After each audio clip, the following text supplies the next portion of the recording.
Welcome to the Wit and Wire podcast.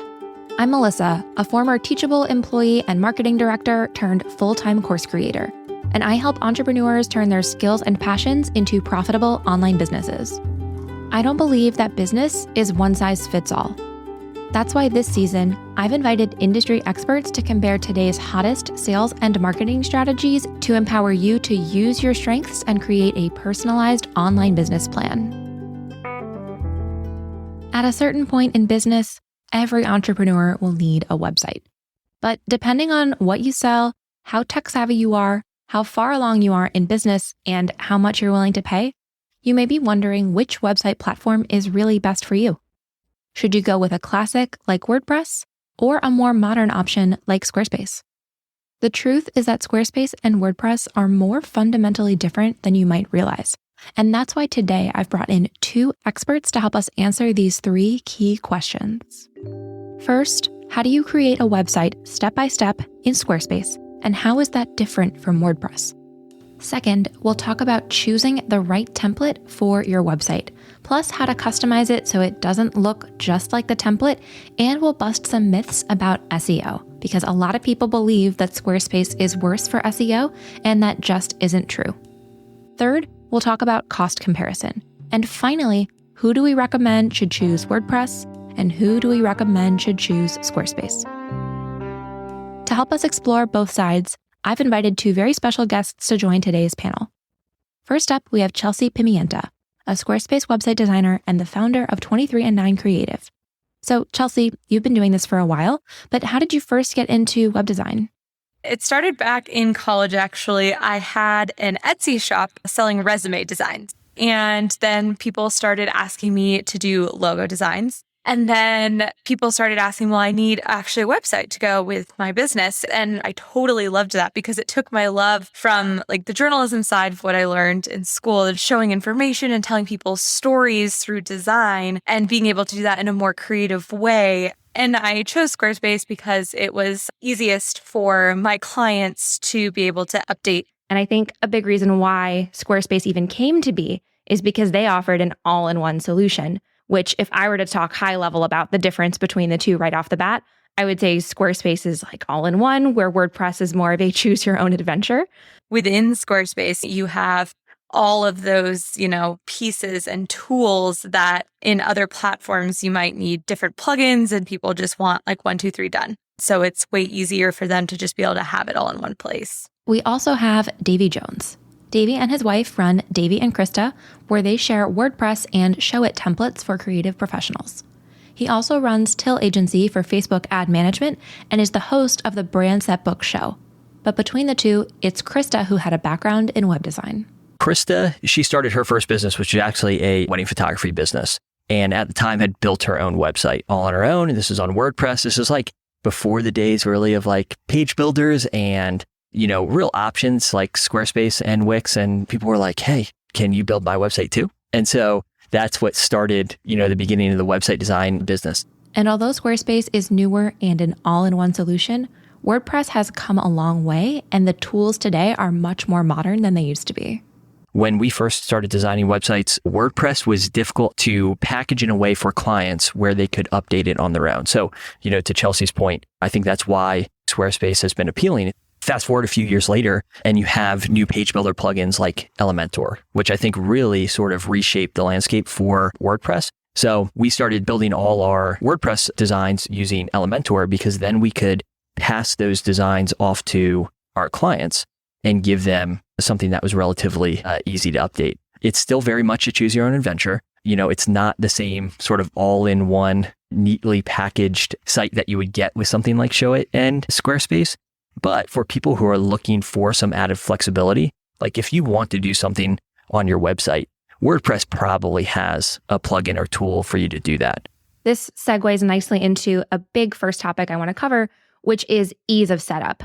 So when you go in to start a new Squarespace website, you have templates that you can choose from that are created by Squarespace. The version previous to this, 7.0, which a lot of people still have, was very different in this respect. But in 7.1, all the templates have the exact same capabilities. So I just choose a blank one, but there are plenty of different options for you to choose from And then from there, you basically plug in your styles, you plug in your colors, and you can choose your fonts, and you drag and drop in different blocks is what they're called, which are like images, text blocks, galleries, and you start to play around. You can move sections up and down, and it's all right on your screen. So it's like a drag and drop platform. So you go to squarespace.com, you make a website, you build the website. And it sounds obvious until we start talking with Davey, because the first thing you do to build your WordPress site is not go to WordPress. So talk us through what it would take and give us the types of tools or platforms that we might need just to get our site up and running on WordPress. If you were to go to WordPress.com, for instance, you'd be signing up for a very different WordPress than we're talking about today. What we're talking about is WordPress.org. Basically, you're going to need a few different things to get started with your website. First, you're going to need to register a domain name. You can do that through a couple different sites. We recommend Google Domains because everybody seems to have a Google account and it's just easy to manage everything there. So you'll probably pay something like $12 a year for your domain name, but it varies a little bit. For the sake of a fair comparison, you'll also need a domain for a Squarespace site. So they are equal when it comes to domains. Although you can purchase a domain through Squarespace, I recommend purchasing it through a separate domain registrar like Google Domains or Namecheap because it gives you more flexibility if you want to move your site later on. Then from there, you're going to want to choose a host. Your website host is kind of where your website lives. There are a number of different companies that do this. We used to recommend SiteGround. We don't love them quite as much anymore. We've been pointing people towards Flywheel and WP Engine. Those are two of our favorites, but you'll sign up for an account with them. They're going to make it very easy to actually install WordPress and get it set up. That's where you get into set up with a theme or a design. So if you were using one of our designs, for instance, we package everything in a way where you just kind of unzip the files in your account, and then you start customizing from there. Both of you mentioned themes, templates. I feel like that's where we should go next because they're super different for both and they're really crucial. Davey, I think a misconception people may have about WordPress themes is that they only dictate the way that a website looks, like branding and colors. A lot of people do describe themes as sort of like a skin for your website. But like you said, it's more than that because it really does dictate functionality as well. I've built websites in both and bought themes in both. So with WordPress, one of the first themes had no ability to edit the footer of my website. Like if that developer hasn't decided to make it easy for you to edit your footer, then you'll be living in 1999 where you still had to code the entire website by yourself. So that's a huge consideration, I think, with WordPress themes. And I do want to touch on just one more concept of page builders before we go over to Squarespace. Your page builder is actually going to give you those non-coding tools to actually update your website. You're going to be able to slide a text box in there, and that's going to give you more drag and drop functionality. So something that feels maybe a little bit closer to a ShowIt or to a Squarespace. Yeah, I would say the whole internet, that's probably too big a claim. The whole internet is moving towards block style building. But I think between WordPress, Squarespace certainly was a huge pioneer, I think, in kind of like the block building structure for things. And even now productivity tools like Notion operate in the same kind of block structure. So I think that's a definite trend that is continuing to grow.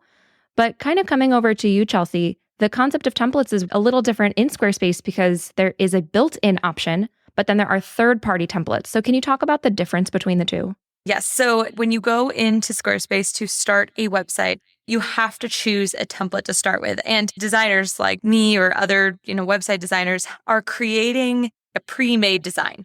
And since both of you sell such beautiful templates in your businesses, what tips did you have for people who do purchase a template so that it doesn't look exactly like the template? Like, how can they really make it feel like it's their own and like it's been customized? Two people can use the same template, and if they don't have strong brands, the design's going to look basically the same. It's going to look like a template. If you've actually invested in brand design, then that website's going to reflect them. I can't agree more with that. Like having strong branding is the number one thing. If you're starting a business, you should not go spend all of your money on a brand because your business is probably going to grow and you don't know where you might end up. But there are a lot of reasonable options out there, even on like Etsy and Creative Market of pre-made brands that you can buy. 100% agree. And I would also say, find a template you like, that you really like the structure of. And that's important because you don't want to go into the template and decide, I'm going to change everything. There's a reason that you sought out a professional website designer and bought something from them, right? And so you should trust to a certain extent how things maybe are laid out or how things are put together. I think that's super important because people ask all the time, well, like, how do I know which one's right for me? And I do like to tell people, like, look past the fonts and colors because that part can change. One thing that I admire about both of your templates is that they're designed for conversion versus just having beautiful photos and fonts that reel people in. So I try to erase the photos and instead I ask, okay, how is this photo placed next to text? If I'm looking at an about page, I want to keep the structure of how the about page is built because it was designed in a certain order. But I want to make sure that I'm not just buying a template because it's in my brand colors. So that's why I think it's important to look at, it's called like the wireframe of the page. Look and see what are the sections on this page. Are these sections that you would want to fill out? Because it's very easy to swap out photos, but it's much harder to decide that you don't like the order of the page or the way that the website has been built. Absolutely. 100%. Well, another thing that we have touched on, but I think is a huge topic, is plugins. This is a big part of the WordPress ecosystem, but it's not so much a big part of Squarespace. So Davey, can you talk about what a plugin is and maybe offer a couple examples? Yeah, you can think about a plugin as sort of this out-of-the-box tool that you can install on your website that's going to give you functionality without having to know how to custom develop that functionality. You might want to add a pop-up to your website. Really, that's one of the areas that WordPress really shines. There's such a big WordPress developing community that there are just so many tools that can add functionality to your website without having to figure out, a lot of workarounds or, again, spend time on custom development.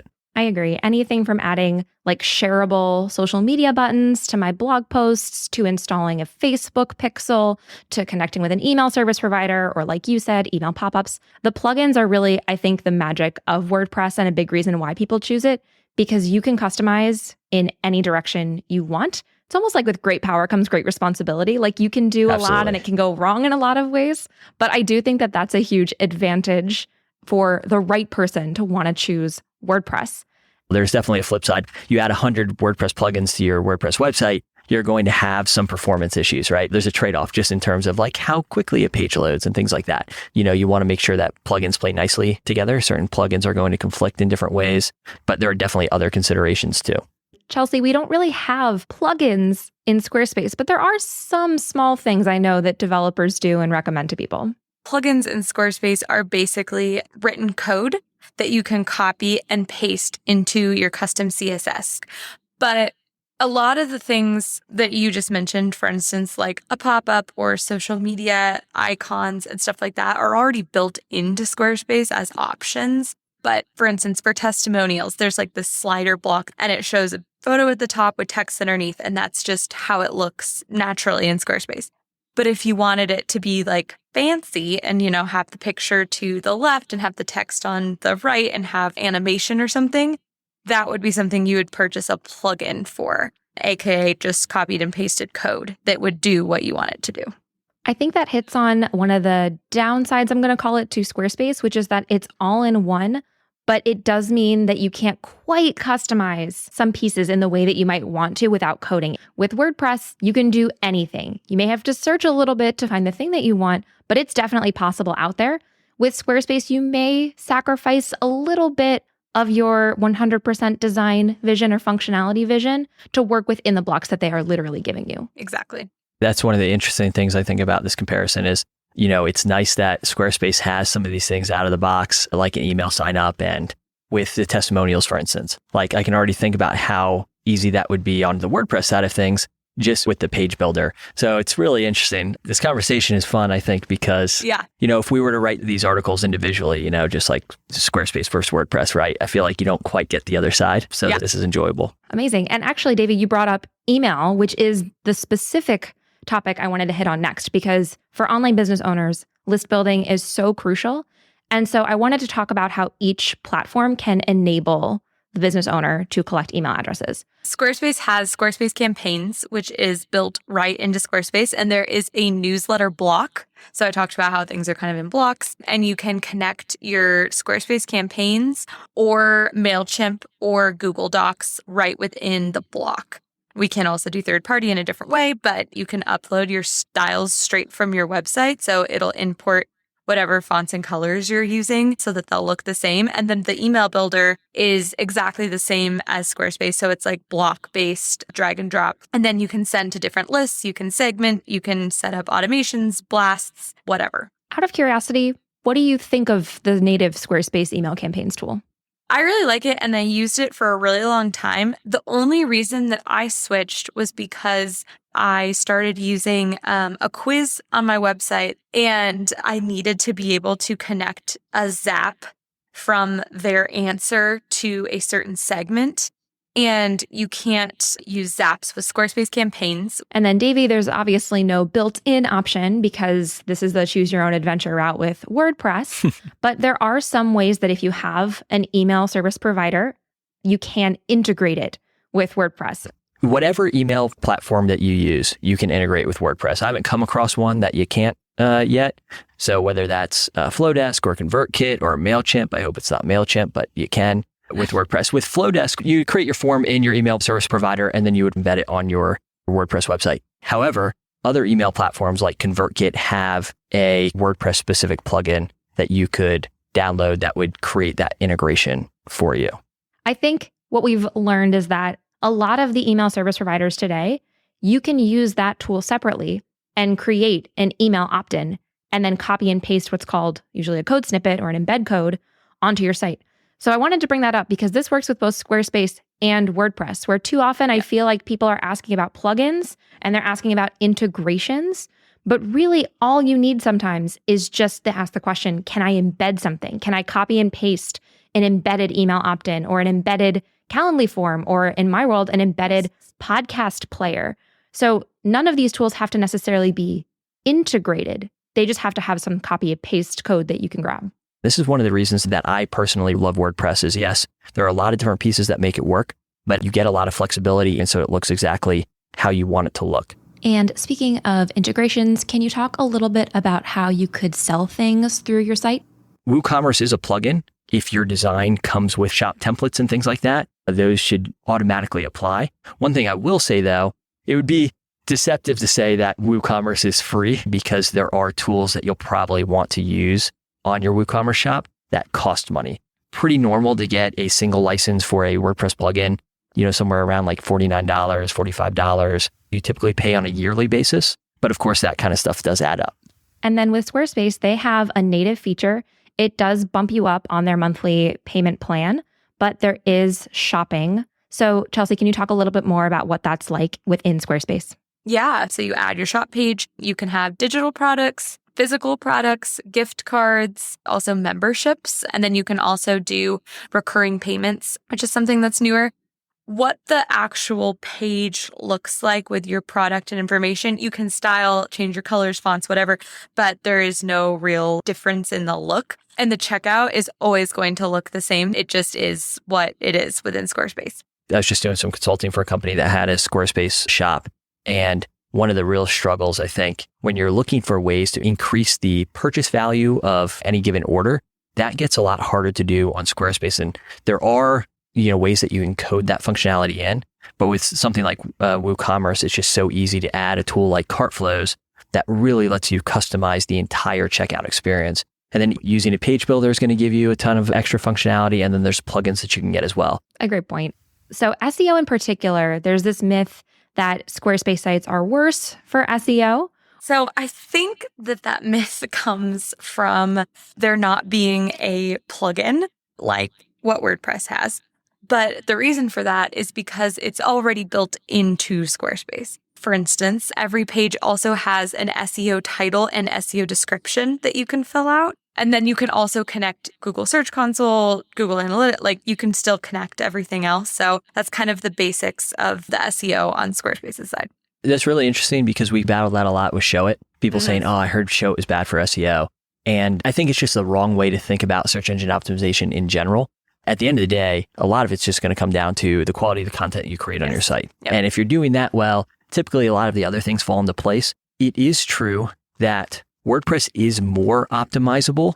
There are tools that make it really easy. Rank Math is our favorite. Yoast is a long time favorite of many.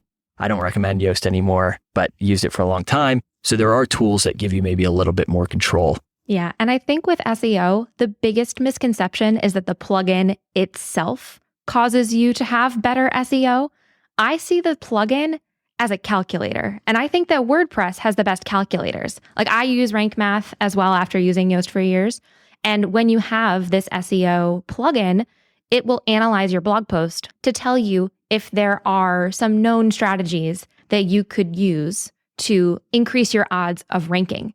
But it's still just a calculator. It's still just a guess. Yeah. And so at the end of the day, if you put the same blog post on a WordPress site and a Squarespace site, that's not going to be the difference between if you rank or not. Yeah, it's funny. Like people will be like, well, I got all green lights in Yoast. Why isn't my page ranking? Or why am I not number one? Yeah, exactly. It's because Yoast isn't actually communicating anything through those green lights to Google. It's not like it's flagging Google down and saying, hey, this person has all green lights. It's just telling you whether you have optimized for the keyword that you put in the box. I think another SEO thing overall that's super important for people to understand is the day you launch your site, if you're a brand new business, you're not going to be on the first page. And I'm very sorry to break it to you, but it takes time for like new content, blogging, having the right words. It's a combination of all of those things, and it's not just existing. And the word optimization brought up one more topic I think is really crucial, which is designing for mobile.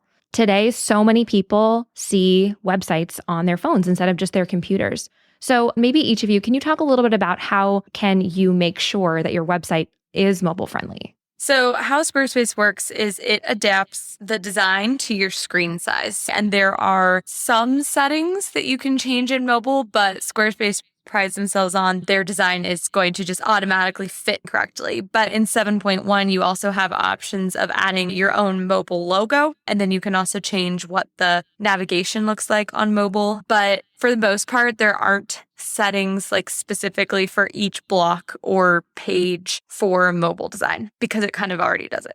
Yeah, for WordPress, at least with any sort of like modern setup, things are going to be responsive in much the same way. One additional benefit of WordPress and ShowIt for that matter is you can customize the mobile layout. So if there's certain design elements, let's say, that you only want visible on mobile or desktop, you can set that up within Elementor. But the downside of ShowIt is that you actually have to design the mobile version of your website. So there are things that do click into place and carry over from the desktop version to the mobile version. But if you were to sign up for a ShowIt account, design your entire desktop version of your website, and then, not pay attention to your mobile at all, you'd be in for a rude awakening when you visit your website on a mobile device. The flip side, though, is you can design a version that's well made for mobile. I do think this is a great moment, Davey, where maybe you can tell us a little bit more about ShowIt and some of the advantages or downsides to choosing ShowIt over Squarespace or WordPress. Yeah, absolutely. So I think ShowIt combines some of the best of both worlds. ShowIt is comparable to Squarespace in that you sign up for a ShowIt account, you can design your ShowIt website, you choose from templates you can get started with for free, or you can purchase a design from a third party like us. Similar to Squarespace, you're not going to go out and find hosting somewhere like you would with WordPress. You are going to pay ShowIt a monthly fee just as you do Squarespace. It's truly drag and drop, so it doesn't work in blocks in the same way that Squarespace does, but it's very much a drag and drop, put elements anywhere kind of setup. You can design more in ShowIt. Like you can just overlap text and photos. You can just move them on top of each other, where Squarespace, you can't do that. Yeah. I used to compare it to like the Adobe Suite for creatives who are familiar with the Adobe Suite. It kind of has maybe a similar feel. I think that's why so many creatives gravitate towards it. It integrates with WordPress, which is awesome. So you get some of that power of WordPress in the way of plugins. So if you blog, your blog would actually be done through WordPress. Everything lives at the same site. So even if someone's on your blog, they're still on your URL. So it's a nice, neat integration. We're huge fans of ShowIt, but we had a lot of people who are still asking for WordPress. And with the rise of some of these page builders that make WordPress easier, that's one of the reasons why we decided to start adding WordPress again. It is interesting to have this conversation right now because even a few years ago, the way you would build in each of these, I think, would look very different from each other. But Davey, I love the page builders has been such a theme of this conversation because I do think they have made a huge difference in building in our own WordPress sites. I don't think that was as possible, nearly as user-friendly. So they do feel more similar today than ever, which I think leads nicely into some of our wrap-up, starting with pricing. So I think it is a misconception that WordPress is the cheapest because, Davey, as you hinted at, there are certain elements as you start to get into it that you start to pay for. So Chelsea, let's start with the more straightforward, which is the Squarespace pricing. So there are 4 different tiers. It starts with personal and it goes all the way up to advanced e-commerce, which gives you anything you could ever need and more. And then the only add-ons to those would be if you were to do the marketing or scheduling, which are around $10 to $15 extra a month. But for like the basic personal hosting plan, it's around $100 for the year. And then the most advanced e-commerce, I want to say lands around $400. And you can pay monthly or annually, but there's a huge difference. If you pay annually, there's quite a savings. And then Davey, to talk about WordPress, can you maybe list through the type of tool you might pay for, what you would expect, and then see if we can get some kind of annual ballpark? Yeah. So you can get really cheap hosting. You can pay $4, $5 a month for hosting, but you get what you pay for. So you should probably be paying in the ballpark of $20 a month. Flywheel, like I said, WP Engine are good places to go to check out. And then WordPress to install is free, but then when you get into plugins, that's where you're going to start paying for things. Elementor, the page building plugin, is going to be about $49 a year for a single license. I'd say most of the paid plugins we use are around e-commerce. So Cart Flows would be an example of that. And it's hard to say like what site would need paid plugins versus not. Like if your website is going to be relatively straightforward, you're probably, I'd say, in the ballpark of $300 to $400 a year. But when we're looking at different tools that we're going to add to our website, a lot of it has to do with the return we feel like that tool is going to provide. So yeah, hard to put, an exact number to it. Yeah. So I do think the most direct comparison you could make is just the price of Squarespace or the price of ShowIt, and then compare that to the price of WordPress hosting, potentially plus the WordPress theme. Because in Squarespace, I would say a lot of people opt to purchase a template to make the website look a certain way, but you don't necessarily need one. Squarespace does come with templates, so it's not a requirement. I would say though, with WordPress, almost definitely you're going to be spending a minimum of $60, and the quality is definitely reflected, and the functionality as well. It's not just the design. Yeah, and the support, I think, is a key aspect of that. You get what you pay for. If you're paying $60 for a theme, the support that comes with it is probably not great. I hope people take away that they're actually pretty similar. I feel like that's really what I would say, is that there is not a huge difference between them.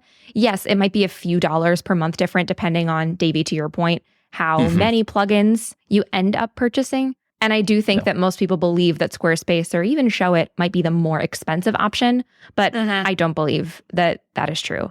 But overall, we've talked about so many things, from the ease of starting the website, getting it set up, plugins, SEO, templates. There's so much that goes into this decision. I think it'd be impossible to say there's one right fit, but I would love just to hear some closing thoughts on who you think is the right fit for your platform. So maybe Chelsea, starting with you, who do you think that Squarespace could be a good fit for? And maybe who is it not the right fit for as well? Because that's where I really think the answers are going to be more helpful. So I always tell people that I think it's great for new businesses, smaller businesses. And I don't mean smaller as in like revenue or people wise, but just that might not need as much development for whatever it is that they do. Like interior designers, for instance, they might not need to have all of the development aspects that WordPress or ShowIt offers. I would say bigger companies that might need a lot of options for e-commerce, or if you need to have different types of plugins that you're not going to get with Squarespace. And it's definitely something to look up before you choose. If there's something you need, if you need some sort of like specific type of calculator, or I don't know, there's different things that people want sometimes like that. Just do a quick Google search and see, like, is this something I could get with a plugin in WordPress? Or is that something that would be able to be done at Squarespace? Just to kind of see where your needs fall. That's a great tip about a special circumstance. Like if you know going into it that your business needs something really specific, seek that out before you make a choice. I think that's a great tip. And then Davey, over to you, the same question. Who do you think is the right fit for WordPress? Maybe ShowIt. And then who do you think could be maybe a better fit for Squarespace? I would say for WordPress, somebody who values flexibility. Like if you're the kind of person that doesn't mind breaking something and then figuring it out, WordPress is a great option for you. Whereas if you're somebody who like doesn't want to hit a button in like a new program because you're like scared of what's going to happen, then WordPress is probably not the place for you. When I'm talking to, for instance, custom clients and we're trying to figure out whether it's going to be ShowIt or WordPress, I'm asking about functionality first and foremost. Are you going to have an online shop, or are you an e-commerce business? And typically if they say yes, we're probably already starting to push them towards WordPress. If they're a service-based business, then we're starting to push them towards ShowIt. Yeah, I think an overall takeaway I hope people get is that there isn't a clear right answer, but I want people to see that as a sign of freedom of choice to choose whichever feels right, to test it out a little bit, to lead, as both of you just suggested, with the functionality that you're looking for. Instead of asking which one looks better to you, ask yourself, what do I need my website to do? What is a nice to have, but I don't actually need it all for my business? And then on top of that, what is my comfort level with putting my own adventure together in the direction of WordPress and really liking a certain customizable route versus Squarespace where, yeah, maybe it doesn't do exactly what I want, but it's all in one place and I don't have to worry about all of these other things. So I think there's a great choice here for everyone. And I've loved having both of you here. And I know from experience, both of you have such great resources for online business owners and creatives to help with their websites. Your templates are, like I said before, not just beautiful, but designed to convert and to have a functioning website. And I cannot wait for people to check both of you out. One last fun thing I think about all three of us is that we've all chosen to put ampersands in our business names and give ourselves a world of troubles. That's right. That's the takeaway. Don't do it. That's the takeaway. If you want trademark troubles, choose an ampersand. Thank you so much for tuning in to this episode of the Wit and Wire podcast. You'll find links to Chelsea's templates at 23and9 Creative and Davey and Krista's templates at Davey and Krista in the show notes. Or you can visit witandwire.com/43 to see all of the links mentioned to all of our favorite tools and all of their templates all in one place. If you have a friend who would enjoy this episode, I would love if you passed it along. And don't forget to follow or subscribe to this podcast so you don't miss any of our upcoming episodes. At Wit and Wire, I'm on a mission to help more people build businesses they love.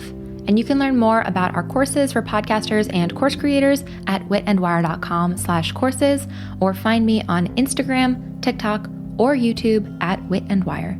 I'm Melissa Guller, and a huge thank you again for tuning in. I'll see you soon.